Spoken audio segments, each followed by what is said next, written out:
1700 में इंडिया दुनिया का 24% जीडीपी होल्ड करता था। गोल्ड, टेक्सटाइल्स और स्पाइसेस दुनिया भारत के आगे झुकती थी। लेकिन सबसे बड़ी प्रॉब्लम ये थी, हमारा देश यूनाइटेड नहीं था। उस टाइम 562 छोटे छोटे दरबार हुआ करते थे। कंपनी ने सबसे पहला वार तलवार से नहीं किया, कंपनी ने सबसे पहला वार मैप से किया। उन्होंने देखा बंगाल वर्सेस बिहार, मराठा वर्सेस निजाम, मैसूर वर्सेस हैदराबाद और नवाब कोर्ट पॉलिटिक्स। जैसे कहा जाता है, जब दुश्मन डिवाइडेड हो तो जंग तलवार से नहीं स्ट्रैटेजी से जीती जाती है। उन्होंने ठीक यही काम किया। भारत के राजा ये सोचकर लड़ते थे कि जंग बैटलफील्ड में होती है। ईस्ट इंडिया कंपनी का बिलीफ बिल्कुल अपोजिट था। वो कहते थे battle is von in the court not in the field. इसलिए वो वजीर को खरीद लेते थे, कमांडर को खरीद लेते थे, लोगों को मैनिपुलेट करते थे, इंडियन किंग्स के कोर्ट में अपने खुद के आदमी को प्लांट करते थे। पिछले वीडियो में आप लोगों ने देखा है मीर जफर को, ये वन ऑफ द एग्जांपल है। ईस्ट इंडिया कंपनी में मीर जफर जैसे लोग सैकड़ों की तादाद में थे। इंडियन किंग्स की आर्मी सीजनल होती थी, अनट्रेंड होती थी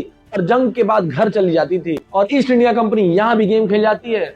उनकी आर्मी मंथली सैलरी बेसिस पे थी, प्रोफेशनल जनरल होते थे, ब्रिटिश ट्रेनिंग देते थे। और सबसे डेंजरस बात यह है, ईस्ट इंडिया कंपनी की आर्मी में 80 to 90% लोग इंडियन थे। इसीलिए कहा जाता है इंडियंस ने कंपनी के लिए इंडियन किंग्स को हराया। एक और सबसे बड़ी प्रॉब्लम यह है, इंडियन और ब्रिटिश वॉर टेक्नोलॉजी के बीच में बहुत बड़ा गैप था। इंडियन आर्मी के पास matchlock guns, elephants, horses, old battle formations और कंपनी के side flintlock muskets, bayonets, modern artillery, naval ships और लाइन फॉर्मेशन डिसिप्लिन थी। एक तरफ ट्रेडिशनल हथियार से भरी आर्मी और एक तरफ मॉडर्न हथियारों से भरी आर्मी। जंग के शुरू होते ही रिजल्ट पहले से डिसाइड होता था कि कौन जीतेगा और कौन हारेगा। भारत में छोटे छोटे दरबार होने की वजह से एक राजा के पास बहुत लिमिटेड अमाउंट में मनी होता था एक लड़ाई में, एक जंग में खर्च करने के लिए। कंपनी का पैसा ग्लोबल ट्रेड से आता था। चाइना, ब्रिटेन, इंडोनेशिया और अफ्रीका।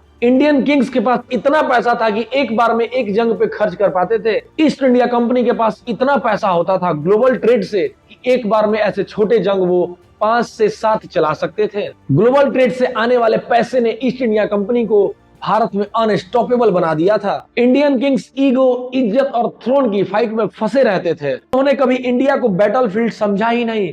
उन्होंने इंडिया को हमेशा एक अपॉर्चुनिटी सिस्टम की तरह समझा और सिस्टम को समझने वाला हमेशा सिस्टम को कंट्रोल करता है। कंपनी जंग इसलिए नहीं जीती क्योंकि वो पावरफुल थी, कंपनी जंग इसलिए जीती क्योंकि हम इमोशनली डिवाइडेड, पॉलिटिकली अनस्टेबल और इकोनॉमिकली कंफ्यूज थे।